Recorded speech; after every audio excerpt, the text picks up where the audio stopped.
Alors, il est 19h30. Bonsoir, mesdames et messieurs dans la salle. Nos fidèles auditeurs Cogeco et Radio-Canada présents ce soir pour notre budget de la Ville de Matane pour 2026. Écoutez, j'en suis à ma 5e version de budget depuis mon début de mandat à la mairie de la Ville de Matane. Nous allons voir dans le contenu de la présentation le contexte budgétaire proprement dit. Nous allons parler bien sûr budget, de la taxation et des projets d'immobilisation pour terminer cette présentation. Dans le contexte budgétaire, ce ne sera pas long. Nous allons parler des différents enjeux que nous avons à la Ville de Matane. Nous avons des enjeux au niveau de logement. Vous savez, avec la Ville de Matane, on est dans une vitalité économique, donc ça met une pression au niveau immobilier. On a un taux d'inoccupation, le dernier officiel, octobre 2024, se situe à 0,5 % seulement. C'est loin du 3 % qui est niveau de taux d'inoccupation recommandé. Donc, cette pression-là fait en sorte, bien sûr, que les valeurs de nos résidences du marché immobilier, les valeurs montent. Dans les enjeux de logement, on a prévu dans le budget, on va en parler un peu plus tard, une somme de 200 000 $ pour la DHG, qui ont un projet qui est en train de se travailler avec un promoteur et la Ville de Matane ferait l'acquisition, dans notre rôle social, l'acquisition de ce terrain-là pour que puisse avoir ce serait un 18 chambres, 18 places qui seraient disponibles pour des handicapés en situation spéciale qui ont besoin de soins particuliers. Et il y aurait 18 chambres, dont 2 seraient pour la fondation, la maison plutôt Martin Matt pour les traumatistes crâniens. Et pour les autres chambres, c'est en collaboration de la DHG avec le 6 du Bas-Saint-Laurent, mais le tout reste à ficeler avec le promoteur. Donc, au niveau de la Ville, on aiderait en faisant l'acquisition du terrain qui serait sur la côte Bon-Pasteur plutôt, tout près de la maison funéraire Rouleau. Et suite à ça, comme autre projet, on a le projet de Canadel ici pour qu'on veut faire du développement immobilier. On est en train de faire la caractérisation du sol de l'ancienne Canadel et réhabiliter l'emplacement pour pouvoir faire un appel d'offres par la suite à des promoteurs immobiliers pour du logement régulier et abordable. Donc, ça fait partie des choses qu'on regarde au niveau du budget. Et il y a également, au niveau du pavillon de la Cité, une fois qu'on aura fait des travaux au niveau des infrastructures souterraines, aqueducs et égouts pluviales qui seront séparés, à ce moment-là, on pourra faire appel d'offres pour un autre projet prometteur au niveau immobilier. Bien sûr, pour inciter justement les promoteurs immobiliers à développer des projets, à amener des projets, on est avec le conseil municipal, les membres du conseil présents ce soir, on regarde pour continuer un programme de crédit de taxe, mais on est en analyse de ce que nous allons présenter prochainement à la population. Comme autre point, nous avons adaptation au changement climatique. Bien sûr, c'est ce qui se passe, entre autres, à Matane-sur-Mer et Petit-Matane avec le ministère de la Sécurité publique dans le cadre de prévention des sinistres. Nous attendons dans les prochains jours, semaines, le rapport final au niveau du MSP, ministère de la Sécurité publique, où ce que là, les options recommandées, il va falloir qu'au niveau maintenant politique, une fois qu'on aura le scénario qui est recommandé par les professionnels, selon les budgets disponibles donnés par le gouvernement, on va pouvoir à ce moment-là prendre une décision politique.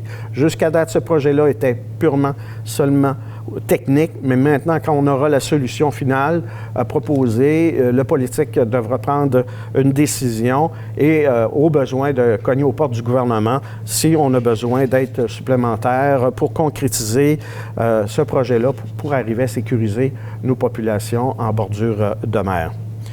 Il y a également la séparation des égouts et du pluvial, qu'on continue nos efforts, comme j'ai parlé tout à l'heure un peu, ce qui va se passer au niveau de la rue Rempart, des Remparts, Cité-Jardin et Côté.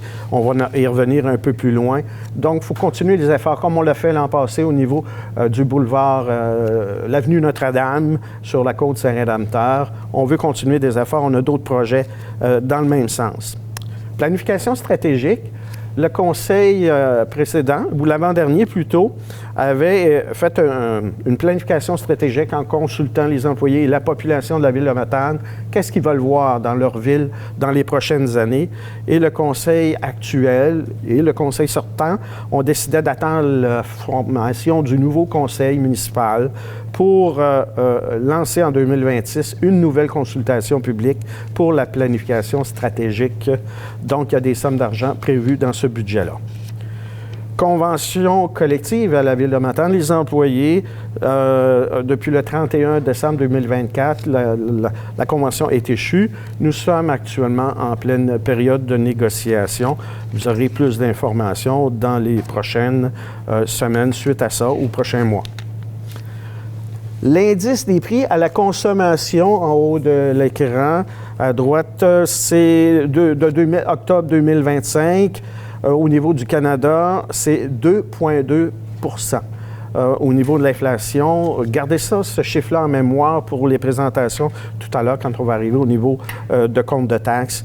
Et gardons aussi en mémoire que l'indice des prix à consommation pour la province de Québec est un point même plus élevé à 3,2 pour octobre 2025. Par la suite, nous avons la revalorisation du site dans l'usine Rockten. Actuellement, l'usine n'est que poussière. Il reste encore des travaux pour concasser le béton et réaménager ce site-là. Ce qu'on veut faire, c'est un écoparc. Avec l'aide financière qu'on a eue, la balance des sommes de l'aide financière de 10 millions du ministère de l'Économie, de l'Innovation et de l'Énergie, il nous reste environ 6-7 millions qu'on va se servir pour revaloriser ce site-là, faire une continuité au niveau du parc industriel pour attirer d'autres entreprises créatrices de richesses et d'emplois chez nous. Par la suite, nous allons parler du dépôt du nouveau rôle d'évaluation triennale 2026-2028. C'est une diapositive ici à l'écran. Ce qu'on voit, c'est les différentes données de nos infrastructures municipales que nous avons à Matane au niveau route et que ce soit les conduites souterraines. On regarde trottoir, on a une quarantaine de kilomètres que la ville doit entretenir, déneiger pour certaines parties, tout près des écoles et des rues principales et hôpitaux l'hiver. On a les égouts, on a tout près de 170 km de conduite d'égouts à s'occuper. L'aqueduc, 133 km. Les routes, 165 km, mais c'est des routes qui ont 2 voies ou 3 voies ou 4 voies. Mais si on ramène toutes les routes sur une seule voie, c'est l'équivalent de la distance Matane-Lévis. Donc, 382 km de voies. Donc, c'est beaucoup de travail pour nos équipes à entretenir, à réparer. Et comme j'expliquais tout bonnement, c'est comme lors d'une tempête, se déplacer à Lévis pour dégager 382 km de voies avec notre charrue. Dans une journée, s'il a tombé 10 cm, ça se fait bien, mais s'il y en a tombé beaucoup, comme au mois de mars dernier, qu'il y a eu une grosse tempête, ça se peut qu'on ne se rende pas dans la même journée. Donc, soyez certains ou certaines que nos équipes font tout ce qui est dans leur grand possible pour arriver à rendre des plus sécuritaires toute notre ville en cas de tempête ou d'autres événements. Mais c'est beaucoup de travail pour nos équipes. Il y a le réseau cyclable. On a une quarantaine de kilomètres de pistes pavées qui aident à maintenir en santé notre population. Bornes d'incendie, on en a 630 également. Donc, vous pouvez vous rendre compte, avec toutes ces infrastructures routières-là et souterraines, c'est tout un défi pour la ville de Matane de s'occuper de l'entretien de tout ça. Ça prend une planification rigoureuse pour s'assurer que le tout est gardé en bon état. Certaines composantes arrivent en fin de vie utile. Donc, le défi à la fois des équipes de la ville et du conseil municipal, côté politique, c'est de cogner aux portes des gouvernements pour essayer d'avoir les aides financières pour pouvoir nous épauler dans ces travaux-là d'entretien de nos infrastructures. Et à ce moment-là, ça va réduire la pression sur le compte de taxes de nos citoyens. Et différents programmes, que ce soit le programme d'aide à la voirie locale pour aider à défrayer, oui, l'aspect des asphaltes, etc., mais c'est surtout les fondations de chaussées, les conduites souterraines, aqueducs, pluviales et sanitaires. Il y a le système, il y a également le programme financier Primo du gouvernement du Québec pour le programme des infrastructures municipales en eau et la TEC, qui est la taxe plutôt, essence et contribution Québec. C'est, autrement dit, c'est le gouvernement Ottawa, fédéral et provincial Québec qui, ensemble, donnent des argents aux municipalités pour l'entretien des infrastructures souterraines.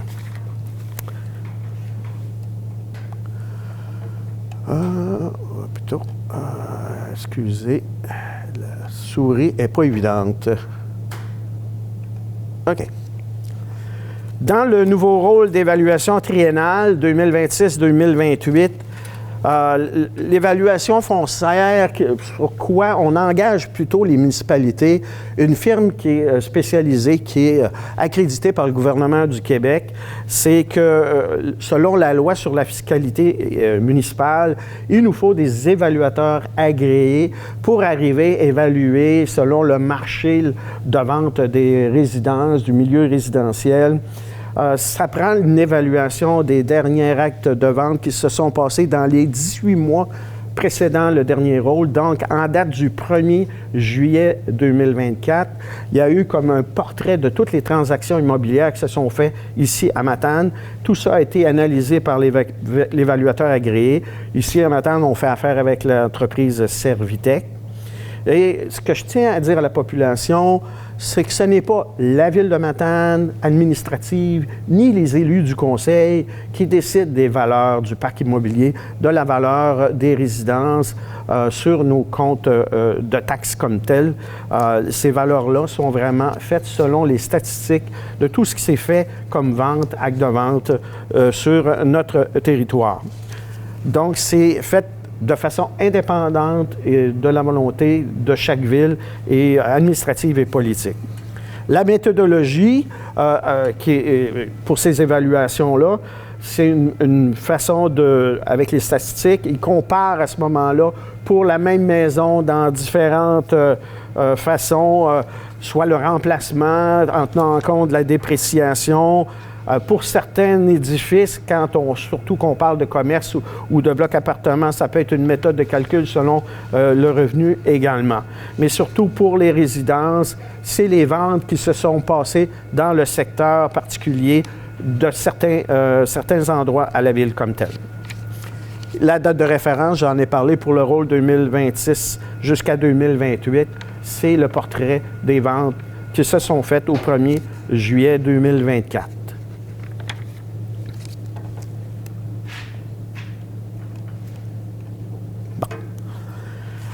Le nouveau rôle d'évaluation triennale 2026-2028, donc j'expliquais, c'est un marché qui est en forte hausse, expliqué par la vitalité du marché, la rareté de logements qu'on a. Mais c'est pas seulement à Matane, c'est une situation qui se produit à la grandeur de la province. Il y a de grandes pressions pour l'achat de résidences, de logements, etc. Les coûts de construction qui ont monté énormément depuis la crise pandémique. Le rattrapage, donc les coûts, font en sorte que les valeurs de nos maisons montent énormément de par les achats les nouveaux acheteurs qui achètent à prix beaucoup plus élevé. Et également, quand tu veux construire ta maison, les coûts de matériaux, c'est beaucoup plus élevé et les coûts de remplacement. Au niveau résidentiel, l'augmentation est de 32 %. Mais précisément, si on parle seulement de résidence, de maison, c'est plus de l'ordre de 37 % pour la maison unifamiliale moyenne à Matane. L'augmentation de cette maison-là, c'est plus 37 %. Ici, résidentiel, on a 32 % puisqu'au niveau des logements, des blocs appartements, l'accroissement des ventes, et c'est plus au niveau de l'inflation, est plus aux alentours de 20 %. Donc, le 37 et le 20 font pour le résidentiel combiné plus une augmentation de 32 %. Au niveau commercial, les valeurs ont monté de 28 % au niveau évaluation. Forestier, 24 % industriel, 21 % agricole, on est aux alentours de 20 % et terrain vague, 15 %.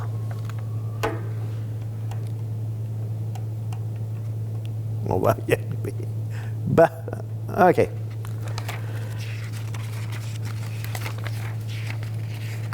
Et le nouveau rôle d'évaluation triennale 2026-2028, c'est quoi l'impact?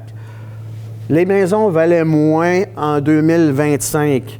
Nos maisons valaient moins, mais par contre, le taux de taxe pour que la Ville arrive à équilibrer son budget, le taux de taxe était beaucoup plus élevé, de 1,3397 par 100 $ d'évacuation. Mais en 2026, étant donné que le marché a monté, que les maisons ont monté, de 37 % ça ne veut pas dire que les taxes des citoyens vont monter pour leurs résidents de 37 % Au contraire, à ce moment-là, nous, ce qu'on fait, vu que le parc immobilier a monté en valeur, mais que nous, pour arriver à l'équilibre de nos dépenses annuelles d'opération et d'investissement pour la Ville, on divise par le parc immobilier qui a une valeur plus grande, qui fera en sorte que le taux de taxe par 100 $ d'évaluation pour nos résidences a descendu de 1,3397 sous la barre du 1 $ à 98 sous, 95 par 100 $ d'évaluation. Et c'est une première en 20 ans d'avoir un taux de taxe aussi bas. Donc, ça démontre tout l'effort que l'équipe municipale, les élus, on a fait pour respecter la capacité de payer de nos citoyens, malgré que la valeur a monté des maisons. Les taxes n'ont pas monté aussi équivalentes que le 37 %, mais on a descendu le taux de taxe pour avoir une augmentation qui est raisonnable, respectable pour nos citoyens. En bas.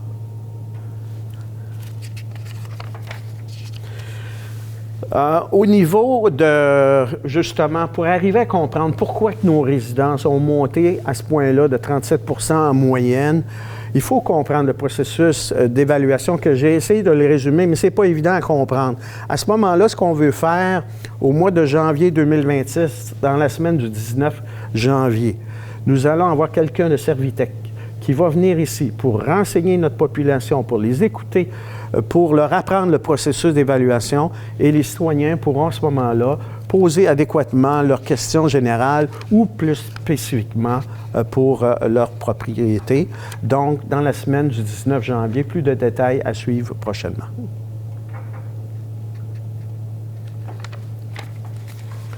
Où on en est pour la maison qui est à Matane, la même maison unifamiliale moyenne? Si on regarde la valeur uniformisée, c'est-à-dire uniformisée, comparer la maison de Matane avec toutes les maisons qu'on retrouve au Québec sur une même base, à ce moment-là, la maison unifamiliale à Matane, malgré qu'elle a passé de 177 000 à 242, mais une valeur uniformisée pour la comparer avec tout le Québec, la maison uniformisée pour Matane se situe aux alentours de 221 000 $. La même maison, comme je disais, l'inflation a touché partout au Québec également. La même maison, pour tout le Québec, l'ensemble du Québec, se retrouve à 472 000 $. Et si on compare pour les villes de 10 000 à 25 000 de population, c'est plus aux alentours de 566 000 $. Donc, ça démontre, malgré que c'est un coût important pour faire une première acquisition de résidence, on le conçoit bien, de 220 000, reste que la ville de Matane, c'est toujours attractive, reste toujours attractive pour pouvoir, à ce moment-là, des nouvelles familles arriver chez nous, puisque les maisons sont 1 à 2 fois moins chères et même un peu plus par rapport à tout le Québec pour s'installer chez nous. Donc, on reste tout de même attractif dans les circonstances-là.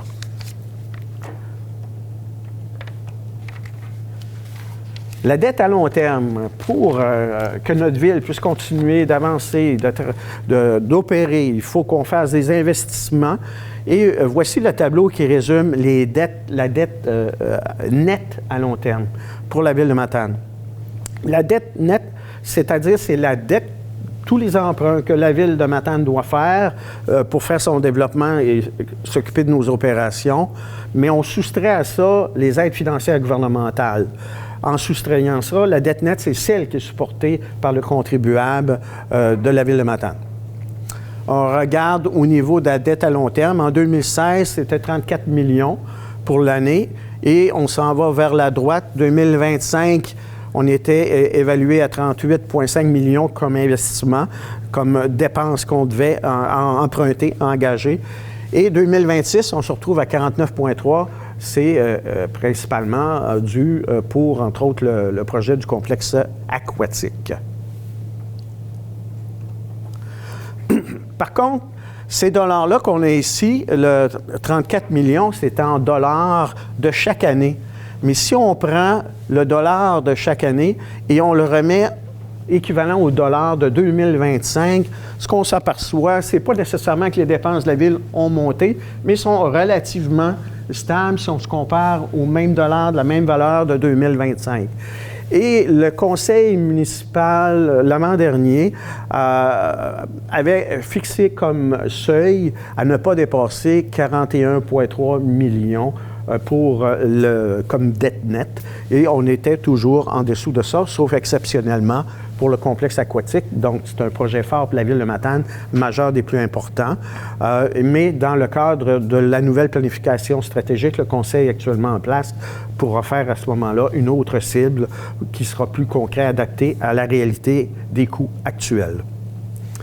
Du côté droit, ce qu'on regarde ici à ce moment-là, nous avons le ratio d'endettement de la Ville de Matane. C'est une proportion des résultats annuels. Nous avions un seuil où, si on regarde la dette nette, la dette qui est supportée par nos concitoyens par rapport aux revenus de la Ville de Matane, nous avions un seuil à ne pas dépasser, selon la dernière planification stratégique, de 145 %. Donc, on ne voulait pas dépasser de plus de 45 % les revenus de la Ville. Mais cette dette-là se situait aux alentours de 2016, on la dépassait de seulement 10 % à 110 % et était constamment à la baisse. Et pour 2026, on s'est situé avec les investissements à 110,6 %. On dépasse de seulement 10 %, qui est très raisonnable, et en deçà du 45 % qu'on se permettait de dépasser. Par contre, le service de la dette sur les charges, le service de la dette, c'est ce que ça coûte à la Ville de Matane pour payer au niveau du capital, le remboursement du capital et intérêts par rapport à nos dépenses courantes de chaque année. Donc, le service de la dette se situait, on voulait un seuil à ne pas dépasser de 20 % de nos dépenses. En 2016, on était à 17,8 %, constamment à la baisse. Et 2026, malgré les nombreux investissements qu'on va faire, y compris le complexe aquatique, on se situe dans l'ordre de 13 % seulement. Fait à prendre en considération le contexte aquatique, l'impact va augmenter plus en 2027 parce que contrairement au domaine immobilier, pour nos résidents, citoyens, quand on paye sur nos hypothèques, on paye à chaque mois. Tandis qu'au niveau municipal, c'est à chaque année. Donc, les paiements à intérêt capital pour, entre autres, le complexe aquatique vont se faire plus, vont commencer à apparaître en 2027. Là.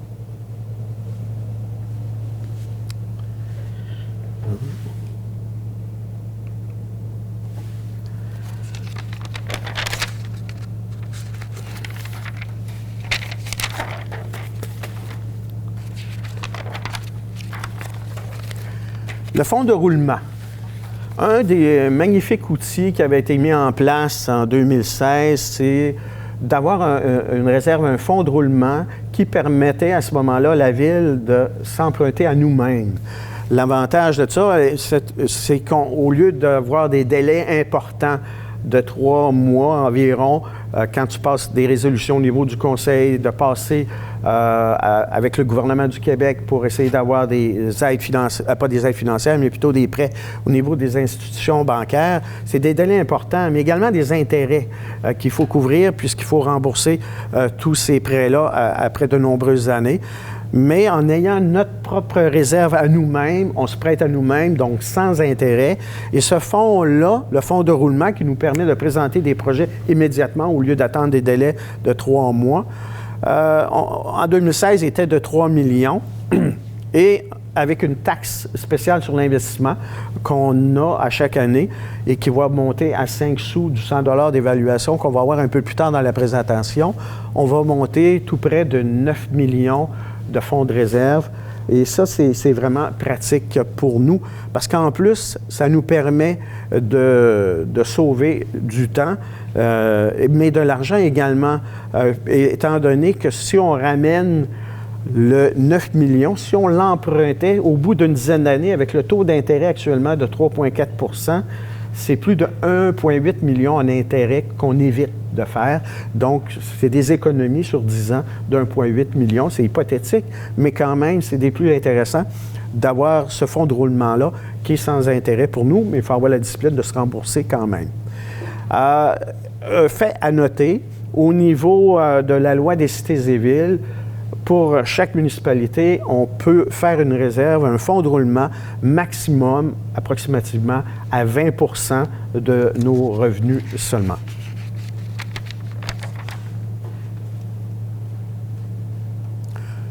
Au niveau du budget, si on compare l'année 2025 et 2026, les variations, au niveau des revenus, on a des augmentations au niveau des taxes et paiements tenant lieu de taxes. Tenant lieu de taxes, c'est entre autres pour les édifices gouvernementaux. Services rendus aux organismes municipaux, on a 1 million. Là-dessus, ça peut être pour lieu d'enfouissement technique, que ce soit Haute-Gaspésie, que ce soit pour le service incendie qui vont être combinés pour les autres municipalités et la ville de Matane. Donc, les autres municipalités vont défrayer également leur part au niveau des services rendus aux organismes municipaux pour incendie. Mais faites à noter, service incendie, d'un autre côté, il va y avoir une augmentation des dépenses, mais c'est équivalent. Ce que ça rapporte et ce que ça va coûter au niveau protection incendie pour le service qui va être amélioré après les fêtes, c'est de l'argent qui s'équivaut entrée et sortie. Revenu d'intérêt créditeur, on a un 200 000 $ de plus que l'an passé. Et droit de mutation immobilière quand il y a une transaction d'achat de résidence ou de bloc appartement ou d'autres édifices, on prévoit environ 149 000 pour l'an prochain. On a une diminution de 2026 par rapport à 2025 des transferts de droits de subvention. Par exemple, on avait antérieurement des aides financières au niveau de la collecte sélective avec Éco-entreprise Québec maintenant, qui ont pris tout ça en main. On n'a plus ces aides financières-là, donc transfert de droits de subvention, c'est changé, donc on a moins de sous de ce côté-là. Au niveau des dépenses, j'en ai parlé, prévention et protection incendie, des coûts supplémentaires d'1 million, mais qui sont équilibrés par des revenus supplémentaires qui équivaut à la dépense. Au niveau du transport, pour l'entretien de notre flotte d'équipements, coûts d'opération, transport, on a une augmentation de dépenses de 488 000. Logements sociaux, ce que j'avais parlé un peu plus tôt pour l'Association des handicapés gaspésiens, la DHG, logements sociaux, l'achat de terrain, 205 000 $. Hygiène du milieu, tout ce qui a trait au lieu d'enfouissement technique, compostage, etc., un 519 000 $. Loisirs et culture, un 474 000 $ pour opération entretien de tous nos équipements, nos bâtiments au niveau loisirs et culture. Ça, c'est plus un réajustement. Ce n'est pas une dépense beaucoup plus grande. C'est plus que l'an passé, on avait sous-estimé ces coûts-là. Et là, on remet le tout à la réalité. C'est pour ça qu'il y a un montant de 474 000 $. Et on a des affectations au niveau des conciliations des fins fiscales. Diminution, service de la dette et autres faits financiers qui nous aident à ce moment-là au niveau des dépenses. On va l'avoir. OK. J'espère que j'ai la bonne. Pas trop familier, j'ai avec cette souris-là. Là. Bon. Les revenus par source pour 2026, qui est à noter notre budget. 2025 est en jaune. 2025, on avait des revenus anticipés de 42 42,2 millions. Pour 2026, on a 44,6 millions. Comme tel, c'est une augmentation de 5,7 % de nos dépenses pour continuer d'opérer notre ville. Mais ce qu'on va voir tout à l'heure, l'augmentation pour la maison unifamiliale moyenne va être beaucoup moins ce que ça nous coûte pour opérer la ville. On va y revenir un peu plus tard. Donc, ça va démontrer l'effort qu'on fait pour arriver à impacter le moins possible nos citoyens. Au niveau des taxes, on passe de 27,7 de revenus à 28,9. Les subventions ont diminué quelque peu, autres revenus, etc. Mais ce qu'on peut voir à la toute droite, ce qui est en rouge ou en fuchsia sur la diapo, sur l'écran, principalement, pratiquement le 2/3 des revenus, c'est au niveau taxation. Ce que je voulais mentionner un peu dans autres revenus comme tels, tu as les revenus éoliens, tu as les revenus, entre autres, pour les droits de mutation. Ça fait partie de ces choses-là.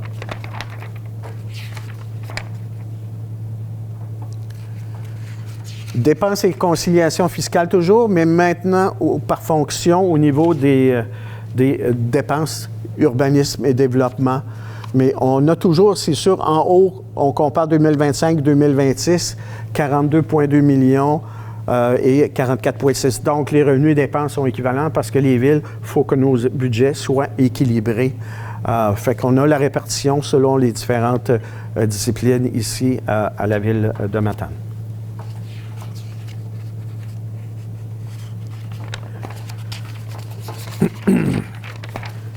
Taxation, on arrive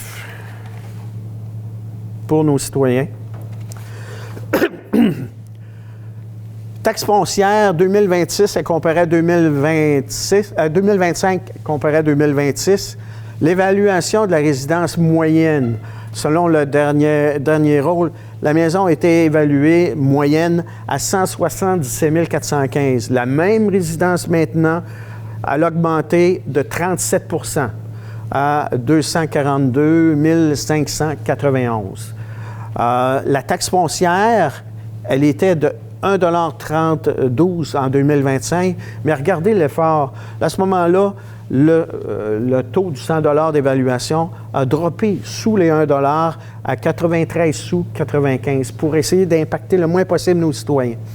Taxe spéciale fonds de roulement à 3 sous 85 pour regonfler notre fonds de roulement pour permettre de faire des investissements en se prêtant nous-mêmes au lieu de le faire auprès d'institutions bancaires. Pour 2026, avec les investissements majeurs, donc complexes aquatiques qu'on fait et d'autres que je vais vous parler tout à l'heure, on a monté la taxe spéciale pour le fonds de roulement pour les investissements à 5 sous du 100 $ d'évaluation. Donc, total 100 $ d'évaluation, on passe de ED33,97 en 2025 à 98 sous, 95 pour 2026. Donc, sous-total de taxes foncières pour la même résidence, malgré que sa valeur a monté de 37 %, on monte seulement de 23,61 $, seulement de même pas 1 %, de 0,99 %.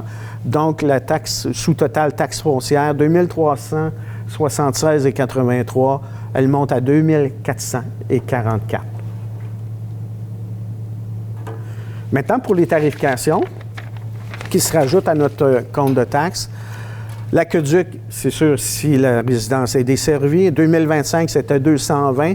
2026, on se retrouve à 265 $.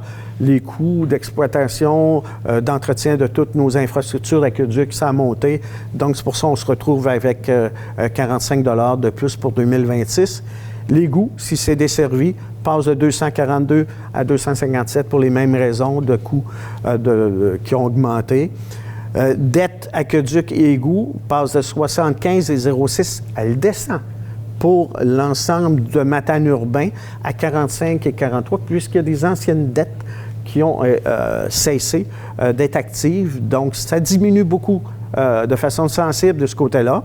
Matière résiduelle passe de 148,50 $ à 152 $.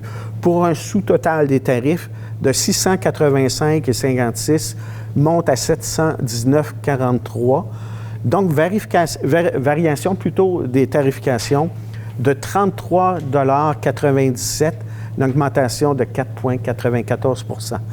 Donc, pour un résultat total pour la même maison, total des taxes foncières et tarifications, de 3 062,39 $, qui monte à 3 119,87 $.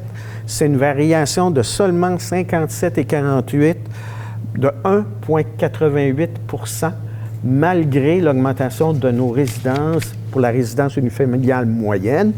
On monte de seulement 1,88 %, c'est 57,48 $ par année ou 1,11 $ par semaine. Donc, ça démontre l'effort que la municipalité fait justement pour impacter le moins possible les citoyens, malgré les nombreux investissements, malgré la hausse importante d'évaluation de nos résidences familiales, unifamiliales. On va se retrouver maintenant dans les dettes aqueducs et égouts pour les immeubles résidentiels. Matane urbain, de 2025 à 2026, ça a baissé de 75,6 sous à 45,43 pour 2026. Petit Matane, de 70,60 à 44,39. Saint-Luc, une baisse importante au niveau de la tarification dettes et égouts de 158,35 à 64,92. Saint-Jérôme, 31,87 descend à 16,36.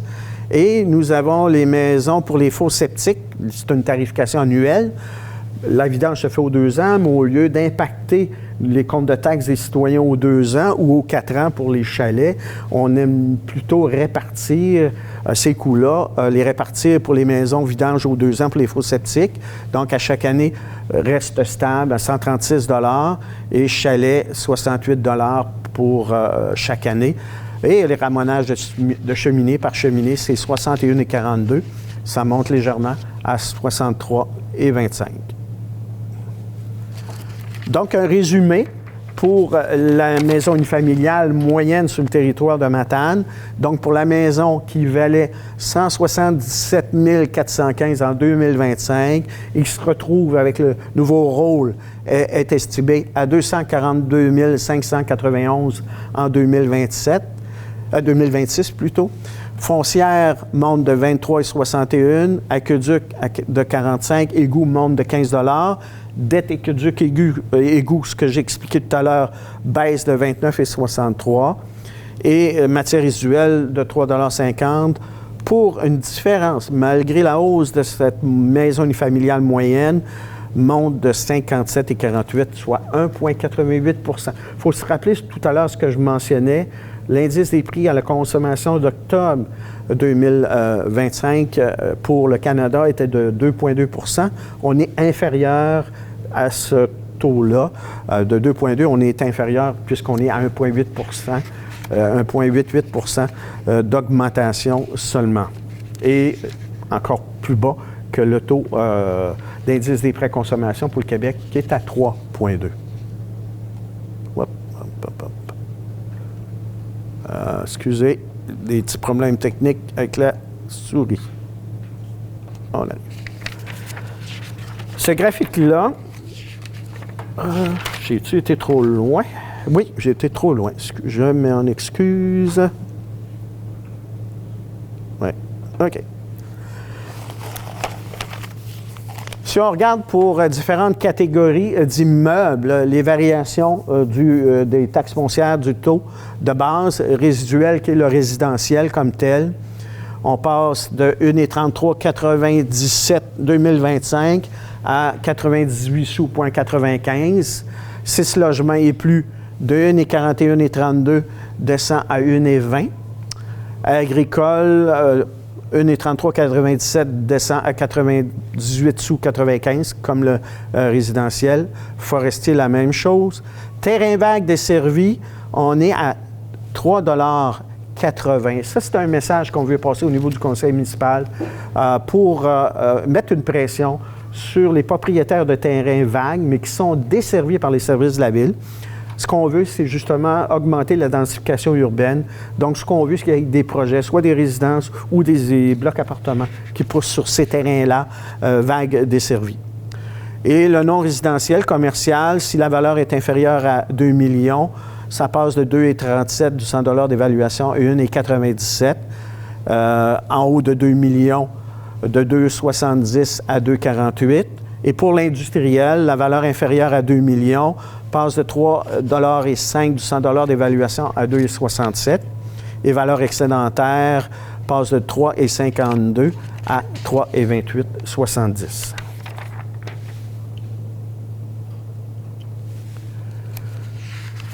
Et pour les tarifications pour industrie, commerce et institutions en 2025-2026, sans compteur, on se retrouve de 220 $ à 2,65 $, un peu pour les explications, j'ai donné un peu plus tôt, les coûts d'opération des installations plus importants.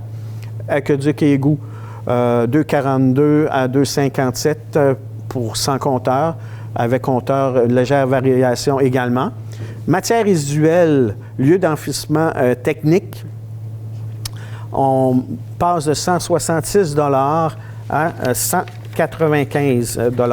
Et tout ça, c'est en tenant compte des redevances. Le gouvernement du Québec, à chaque fois qu'on envoie une tonne vers le lieu d'enfouissement technique, nous demande une redevance, ça nous coûte plus cher à nos citoyens, de 34 $ que c'était en 2025. C'est rendu à 36 $ la tonne, ce qui est inclus à l'intérieur du 185 $. Le recouvrement du journalier du lieu d'enfouissement technique, quand on veut mettre des produits pour couvrir le lieu d'enfouissement technique à la fin de chaque cellule, c'est 30 $. Et l'écocentre, tri et conditionnement, 75 $ les 2 années. Et plateforme de compostage, 67 $ pour les 2 années. Mais j'aimerais attirer votre attention parce que si on compare le coût pour envoyer une tonne au lieu d'enfouissement technique, à comparer au coût de la plateforme de compostage, 67 $ la tonne, il y a environ 115-120 $ de différence. Donc, si c'est de la matière qui est compostable, à ce moment-là, il est plus gagnant pour la population et nos institutions commerce d'envoyer ça au lieu d'enfouissement technique, puisqu'on sauve à ce moment-là, comme population, 100 $ à chaque tonne pour composter, au lieu d'envoyer ça, de l'enfouir au lieu d'enfouissement technique. Là. J'aime bien ce graphique-là parce qu'il dit tout au niveau des 10 dernières années. L'effort que la Ville de Matane fait pour impacter le moins possible nos citoyens, d'essayer de rester en bas de l'indice des prix à consommation du Canada, qui est notre référence à chaque mois d'octobre, à chaque année. Si on regarde l'ensemble des taxations de Matane depuis une dizaine d'années, ce qui est en bleu, en foncé ici, ce qu'on voit, la moyenne des augmentations de taxes se situe à 2,66 %. Et pour l'indice des prix à consommation du Canada, il est plus haut à 2,84 %. Et regardez à la toute droite où se constitue pour la prochaine augmentation, malgré que la maison unifamiliale moyenne a monté de 37 %, on augmente nos taxes bien en deçà de l'indice des prix à consommation du Canada. Et en deçà de la moyenne, on est à 1,88 %. On est très fiers à ce moment-là de ce résultat-là. Maintenant, on va parler des projets d'immobilisation. J'aimerais renseigner les gens qui nous écoutent au niveau des projets. On a une panoplie de toutes sortes de projets à concrétiser, à réaliser, soit des projets d'entretien de nos infrastructures municipales ou des projets d'amélioration ou de loisirs, etc.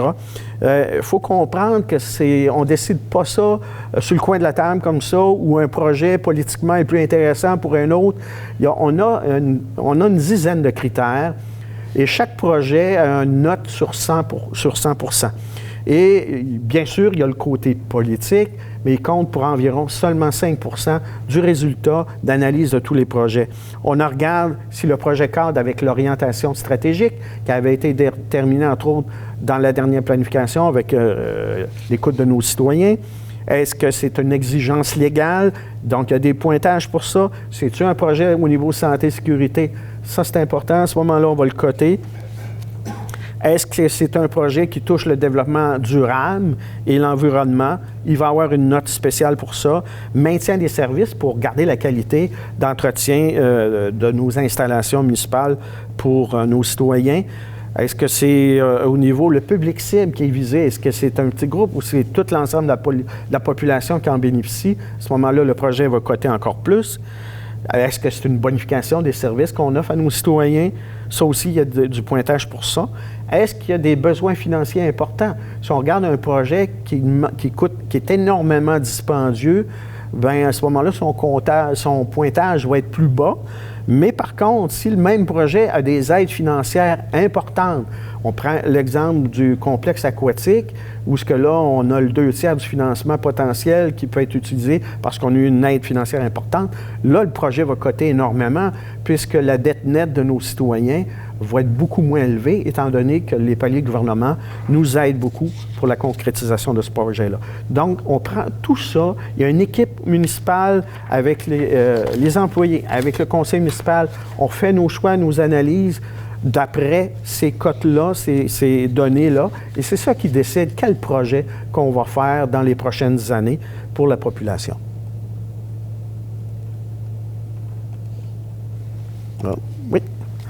On répartit maintenant pour le plan triennal d'immobilisation, communément appelé le PTI, pour les 3 prochaines années, le plan triennal pour 2026, 27 et 28, on arrive à un total en bas à droite de 124,7 millions d'investissements qu'on a à faire au niveau de la ville. Donc, ce qu'on retrouve pour 2026, on a environ le tiers de ce 124,7 millions-là qui serait effectué en 2026. C'est sûr, on va mettre la table, entre autres, pour le projet de notre complexe aquatique. Il y a également 42,3 pour 2027, un peu moins de la moitié, et 2028, environ le quart du 124,7 millions. Tout à l'heure, je vais expliquer, grosso modo, ces catégories-là. Infrastructure, c'est les conduites souterraines, pluviales sanitaires. Il y a également, c'est sûr, au niveau du cadre de prévention sinistre qui est là-dedans. Les bâtiments, le complexe aquatique, entre autres, est là-dedans. Machinerie, véhicules, ameublement, équipement et les terrains propriétés destinées à la revente. C'est au niveau du terrain, entre autres, de Rockten qu'on veut vendre à ce moment-là pour d'éventuels promoteurs qui pourraient s'installer dans le parc industriel.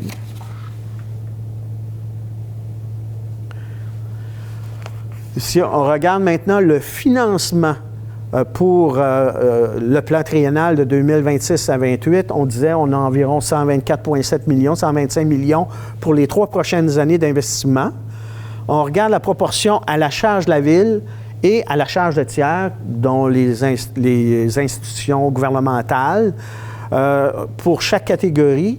Mais on arrive à la charge de la ville pour le plan triennal, 41 % de ces coûts-là de nos projets sont à la charge de la ville, de nos comptes de taxes de nos citoyens. Mais à la charge de tiers, entre autres des paliers gouvernementaux, on s'approche du 60 % avec 58 %. Donc, ça démontre les efforts qu'on fait pour essayer de faire le plus d'investissements, mais en impactant le moins possible nos citoyens, en allant chercher de l'aide financière des paliers gouvernementaux.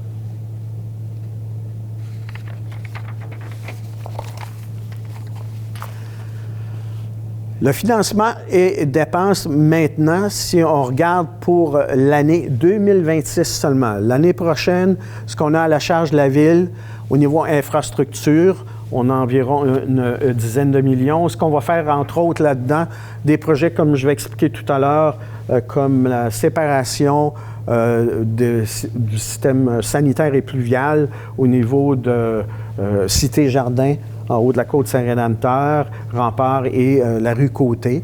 C'est dans ces coûts-là. Au niveau également bâtiment, le complexe aquatique qui va commencer l'an prochain. Machinerie, on a une machinerie lourde à acheter, une chargeuse à benne, un loader, qui est à la fin de sa vie utile, qu'il faut acheter, ameublement, équipement, terrain propriété destiné à la revente. Également dans le bâtiment, il y a au niveau de nouveaux fonctionnements après les fêtes de 24 heures sur 24, 7 jours sur 7 au niveau service incendie. Au niveau de la caserne, il faut qu'on installe justement une salle de repos pour les pompiers qui vont pouvoir dormir ici, même pour répondre plus rapidement à nos citoyens en cas d'urgence.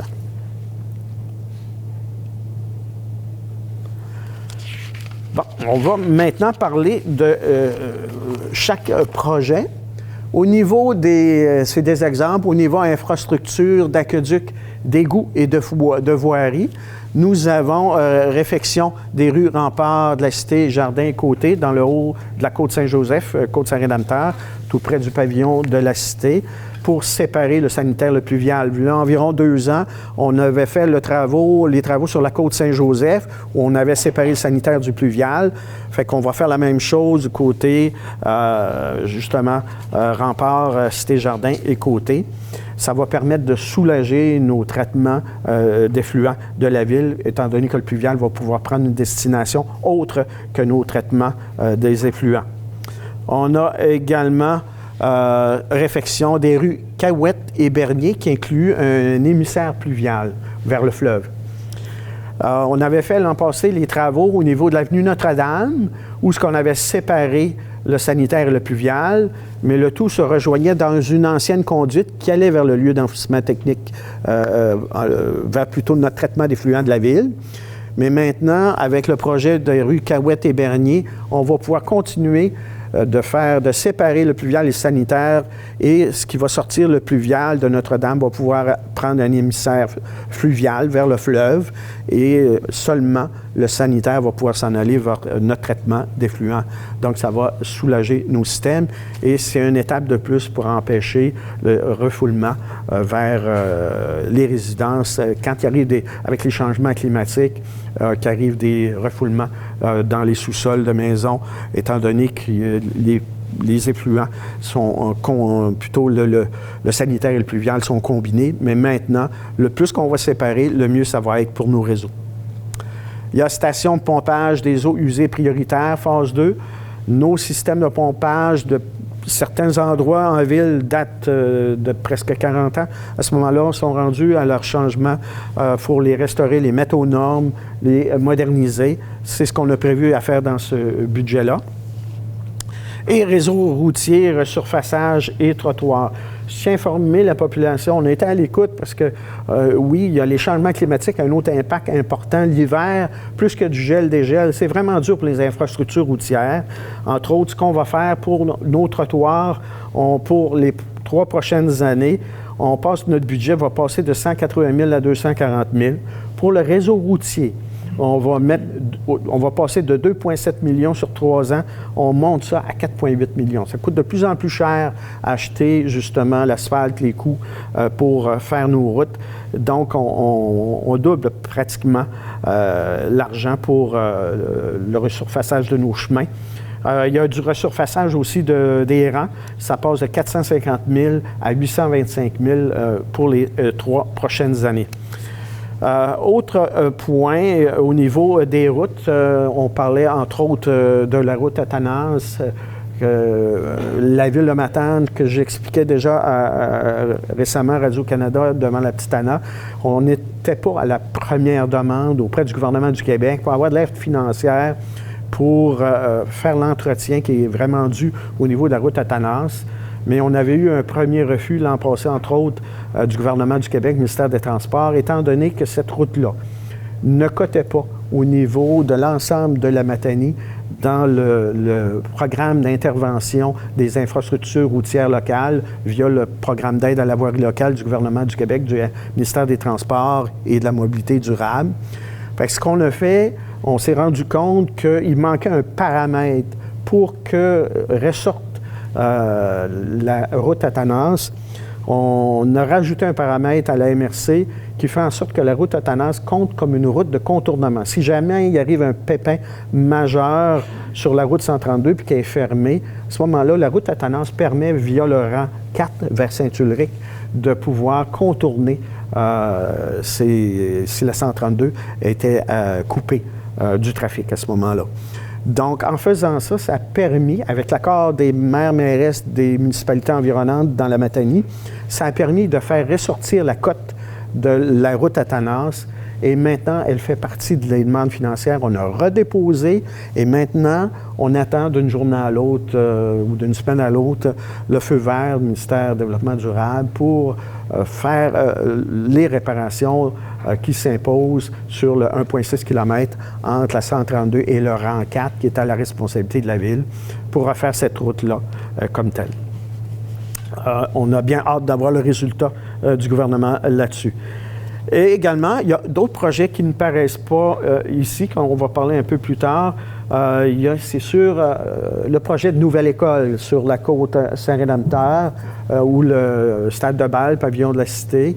Ce qu'on veut faire, c'est on a demandé au gouvernement du Québec de nous aider, via différents programmes, à être appuyés au niveau des coûts afférents. La nouvelle école, on est content d'avoir ce projet-là. Peu de municipalités, dans le contexte économique actuel du gouvernement, ont pu avoir une belle nouvelle d'avoir une nouvelle école, Matane-là.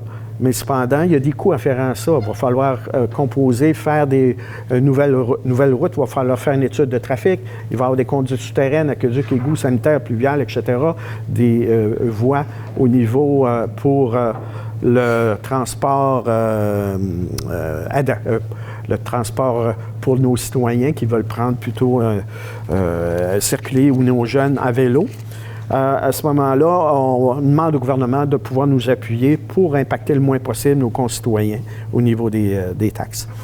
Il y a également la fourrière municipale. C'est un projet, bien sûr, qui est politique, mais on est à l'écoute de la population. Les municipalités n'ont pas l'obligation d'avoir de fourrière. Cependant, on a l'obligation de s'occuper des chiens dangereux.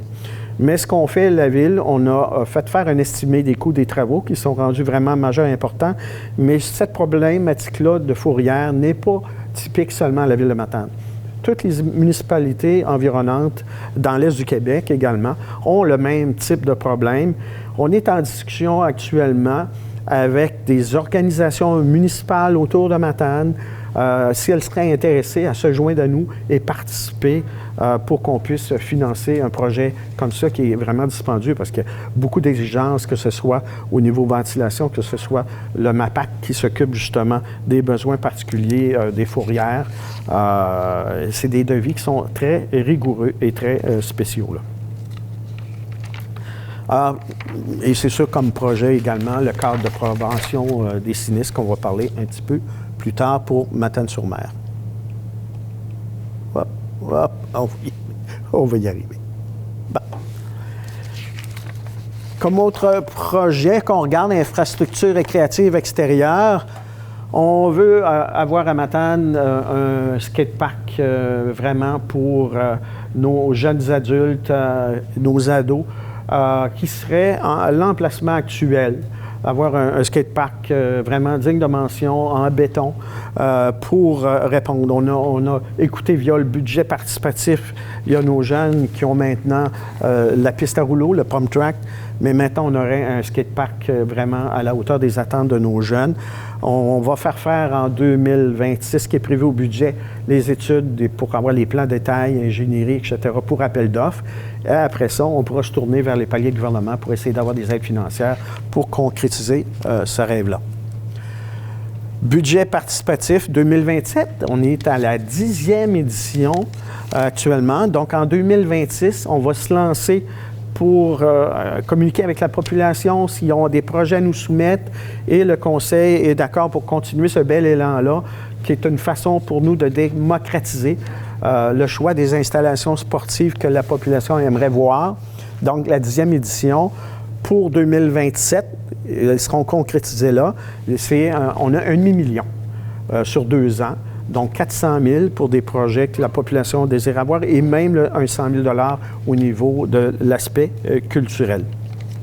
Et ce qu'on veut faire également, comme autre projet au niveau du Parc des Îles, qu'on a mérité l'an passé 2 prix au niveau de parc municipal, au niveau des assises de l'Union des municipalités du Québec.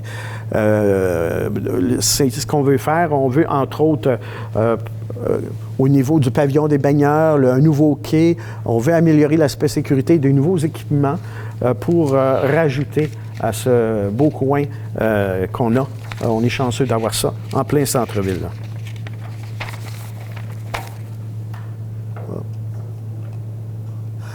Et le projet phare de la ville de Matane, notre fameux complexe aquatique, qu'on est en train d'ouvrir et d'analyser les soumissions qu'on a reçues. On va regarder si ces soumissions-là reçues sont adéquates et conformes et pour pouvoir lancer la construction en mars 2026 pour un projet qui peut durer environ 1 an et demi, 2 ans max. Mais bon sang, au moins on aurait de quoi qui va être très beau pour notre population, qui va être un des plus attractifs, étant donné, vu qu'on est dans un essor économique montant, mais il faut trouver de la main-d'œuvre, il faut trouver à ce moment-là des nouvelles familles, occuper ces gens-là pour qu'ils se sentent bien à Matane. Ça va aider au développement économique d'avoir ces infrastructures-là de qualité, comme le complexe aquatique qu'on était dû pour remplacer notre vieille piscine. Optimisation des locaux de la caserne que j'ai parlé tout à l'heure pour que nos pompiers puissent séjourner 24 heures sur 24, 7 jours sur 7 l'an prochain. Et je pense que ça complète pas mal. Et l'adaptation au changement climatique, l'analyse des interventions à faire. Nous attendons la Ville, les résultats. Et une fois que le résultat, la recommandation finale sera connue, au niveau politique, on devra prendre une décision et, bien sûr, frapper aux portes du gouvernement s'il y a lieu pour être accompagné pour la concrétisation de ces infrastructures-là, pour protéger nos rives, nos berges et, bien sûr, nos populations en bordure de mer, comme telles. Et c'est ce qui complète le budget 2026 pour la Ville de Matane. J'aimerais bien sûr remercier le département des communications pour leur aide précieuse, mais notre grand ange gentil, Michael Côté, qui a été vraiment d'une grande aide pour expliquer à son maire et toute l'équipe municipale tout ce qui se faisait au niveau de notre budget 2026. Nos conseillers présents ce soir, que je remercie, André Coulombe, conseiller, Nelson Simard, conseiller, Nicolas Leclerc, directeur général, d'une grande aide également dans tout ça, et toute l'équipe municipale, les employés de la Ville de Matane, les membres du conseil, comme je mentionnais, et les citoyennes qui être présents et à notre écoute. Fait que sans plus tarder, on vient de terminer cette présentation-là. Je demanderai aux gens du conseil, on va monter sur la tribune pour l'adoption comme telle du budget. Merci. Alors, bonsoir, mesdames et messieurs. Nous allons maintenant faire cette séance extraordinaire du 2 décembre 2025 concernant notre budget pour l'année 2026. Donc, nous allons aller maintenant pour le point 1, qui est les prévisions budgétaires pour l'exercice financier 2026 pour son adoption. Parfait, M. le maire, je vais y aller tranquillement. Considérant que les prévisions budgétaires pour l'exercice financier 2026 ont été étudiées par le Conseil, je propose que la Ville de Matane adopte les prévisions budgétaires pour l'exercice financier 2026, comprenant le produit de la taxe foncière, des autres taxes et des autres revenus qui seront appliqués au paiement des obligations, intérêts et autres dépenses de la Ville d'après l'estimation budgétaire suivante. Au niveau des taxes, on a des prévisions. Ce sera tous des prévisions. Des taxes et revenus de 28 910 273 000, des paiements tenant lieu de taxes de 3 181 331 des transferts et subventions gouvernementales pour un total de 4 430 907 des services rendus pour 5 364 196 des impositions de droit pour 777 050 des amendes et pénalités pour 130 000 des intérêts pour 1 110 000 autres revenus de 670 900 pour un total de revenus de 44 574 657 qu'on a vu tout à l'heure dans la présentation de M. le maire. Maintenant, au niveau des charges, le fonctionnement, toutes les prévisions encore. Au niveau de l'administration générale, il y aurait des prévisions de dépenses de 5 105 993 $. En sécurité publique, 5 299 406 $. Transport, 7 217 738 $. Pour l'hygiène du milieu, 8 83 619 $. Santé et bien-être, 422 241 $. Aménagement, urbanisme et développement, 2 151 463 $. En loisirs et culture, on parle d'un budget de 8 313 860 $. Frais financement de 2 334 034 $ pour un total de charges de fonctionnement de 38 928 354 $. On ajoute à ça les conciliations des fins fiscales, remboursement en capital sur la dette à long terme de 3 241 198 $. Activité d'investissement de 375 000 $. On a un excédent de fonctionnement. On a un excédent de fonctionnement de 88 238 $. Équilibre budgétaire de 101 000 $.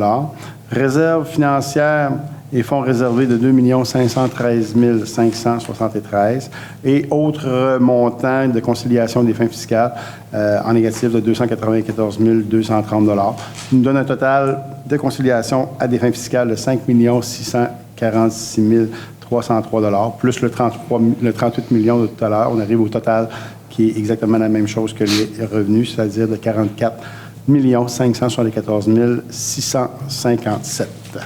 Merci, M. Coulombe. Est-ce que j'ai un appui de toute l'équipe par rapport à... Oui. Ce point-là? Merci.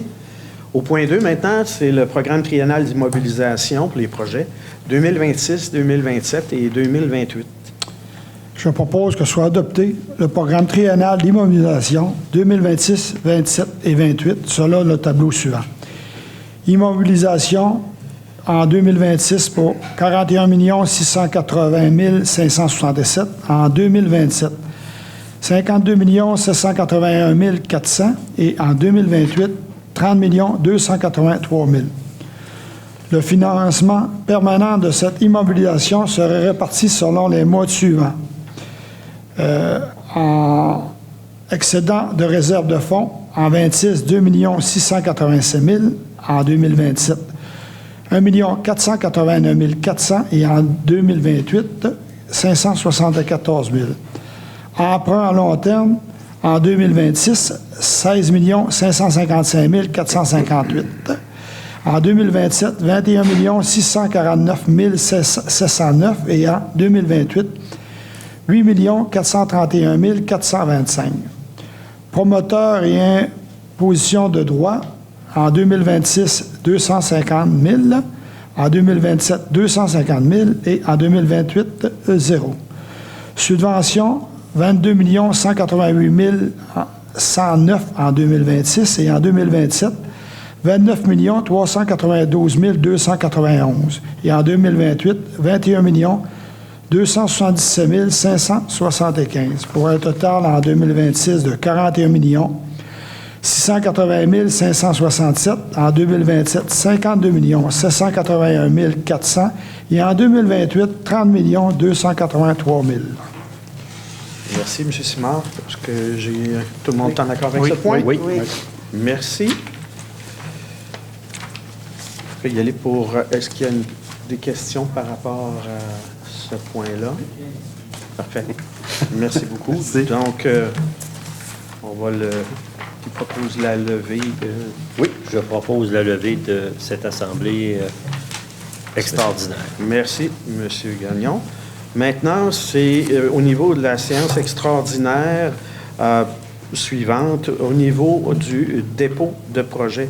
L'avis de motion, c'est le point 1 du règlement numéro VM 379, c'est au sujet des tarifications, pour les taux de taxation, tarification de la dette et de compensation pour l'année financière 2026.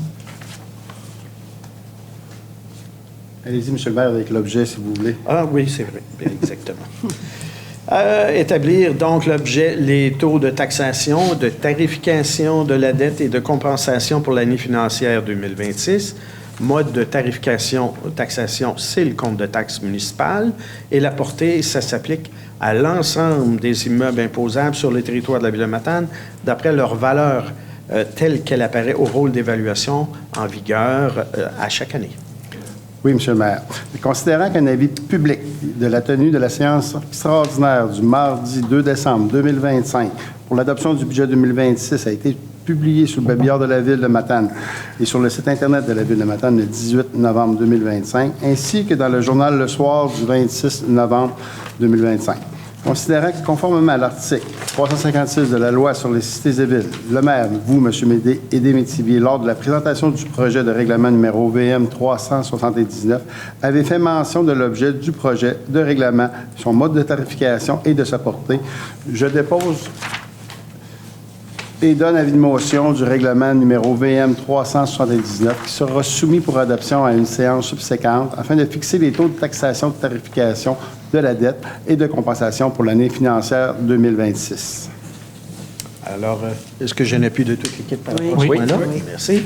Au point 2, nous avons le dépôt du projet et avis de motion du règlement numéro VM 147-26 qui modifie le règlement VM 147 quant à la taxe d'aqueduc d'égout et la taxe d'eau au compteur. Donc, l'objet établir la taxe d'aqueduc d'égout et la taxe d'eau au compteur pour 2026. Mode de tarification, taxation, c'est le compte de taxe municipale et la portée, ça s'applique à l'ensemble des immeubles imposables concernés sur le territoire de la Ville de Matane selon les catégories comme mentionnées aux annexes plutôt A et B du règlement. Oui, alors considérant que, conformément à l'article 356 de la Loi sur les cités et villes, M. Édé Métivier, notre maire, lors de la présentation du projet de règlement numéro VM-147-26, a fait mention de l'objet du projet de règlement, son mode de tarification, taxation et de sa portée. Alors, je dépose le projet de règlement numéro VM 147-26 et je donne avis de motion de ce dit règlement qui sera soumis pour adoption à une séance subséquente pour modifier le règlement VM 147 relativement au taux de la taxe d'aqueduc et d'égout et la taxe d'eau au compteur pour l'année financière 2026. Merci, M. Gagnon. Est-ce que j'ai un appui de l'équipe? Oui. Parfait. Merci. Au point 3, maintenant, c'est le dépôt du projet et avis de motion du règlement VM 149-17 qui modifie le règlement VM 149 relatif à la tarification de l'élimination des matières résiduelles. Donc, l'objet, c'est établir la tarification de l'élimination des matières résiduelles pour l'année financière 2026. Le mode de tarification, taxation, c'est le compte de taxe municipale. Et la portée, ça s'applique à l'ensemble des immeubles imposables concernés sur le territoire de la Ville de Matane selon les catégories comme mentionnées aux annexes A et B du règlement. Alors, Monsieur le maire, considérant que conformément à l'article 356 de la Loi sur les cités et villes, vous avez, lors de la présentation du projet du règlement numéro VM 149-17, fait mention de l'objet du projet de règlement, de son mode de tarification, taxation et de sa portée. Je dépose et donne avis de motion du règlement numéro VM 149-17 qui sera soumis pour adoption à une séance subséquente pour modifier le règlement VM 149 relativement à la tarification pour l'utilisation du lieu d'enfouissement technique, le LEP, pour l'année financière 2026. Merci, Mme Lapointe. J'ai un appui du Conseil. Oui. OK, merci. Au point 4, c'est le dépôt du projet et avis de motion au règlement VM 150-23 qui modifie le règlement VM 150 pour la tarification et l'utilisation de l'écocentre applicable aux particuliers, aux commerces, aux industries et institutions. Donc, l'objet, faire la tarification pour l'utilisation de l'écocentre pour l'année financière 2026. Le mode de tarification-taxation, c'est les montants exigés aux particuliers, commerces, industries et institutions qui vont utiliser l'écocentre. Et la portée, ça s'applique aux utilisateurs de l'écocentre. Alors, Monsieur le maire, considérant que conformément à l'article 356 de la Loi sur les cités et villes, vous avez, lors de la présentation du projet du règlement VM 150-23, fait mention de l'objet du projet de règlement, de son mode de tarification, taxation et de sa portée, je dépose et donne avis de motion du règlement numéro VM 150-23 qui sera soumis pour adoption à une séance subséquente pour modifier le règlement numéro VM 150 relativement à la tarification sur l'utilisation de l'écocentre applicable aux particuliers, aux commerces, aux industries et aux institutions pour l'année financière 2026. Merci, Mme Lapointe. Ça convient à tous? Oui. Fait. Et le dernier point, c'est ce dépôt de projet et avis de motion du règlement VM 380 qui fixe le taux de tarification pour la vidange des fosses septiques pour l'année financière 2026. Donc, l'objet, à établir la tarification pour la vidange des fosses septiques pour l'année financière 2026, mode de tarification, taxation, le compte de taxe municipale. Et la portée, ça s'applique à l'ensemble des immeubles imposables concernés sur le territoire de la Ville de Matane. Alors, Monsieur le maire, considérant que conformément à l'article 356 de la loi sur les cités et villes, vous avez, lors de la présentation du projet du règlement VM 151-23, fait mention de l'objet du projet de règlement, de son mode de tarification, taxation et de sa portée, je dépose et donne avis de motion du règlement numéro VM 151-23 qui sera soumis pour adoption à une séance subséquente pour modifier le règlement VM 151 relativement à la tarification pour l'utilisation du lieu d'enfouissement technique pour l'année financière 2026. Je m'excuse, c'était le point 5. Oui, c'est Oui, ce que je viens de faire. j'avais annoncé le point 6, mais pour le point 5, c'était ce que Mme Lapointe vient de lire, le dépôt du projet avis de motion du règlement VM 151-23 qui modifie le règlement VM 151 relatif à la tarification du lieu d'enfouissement technique LET.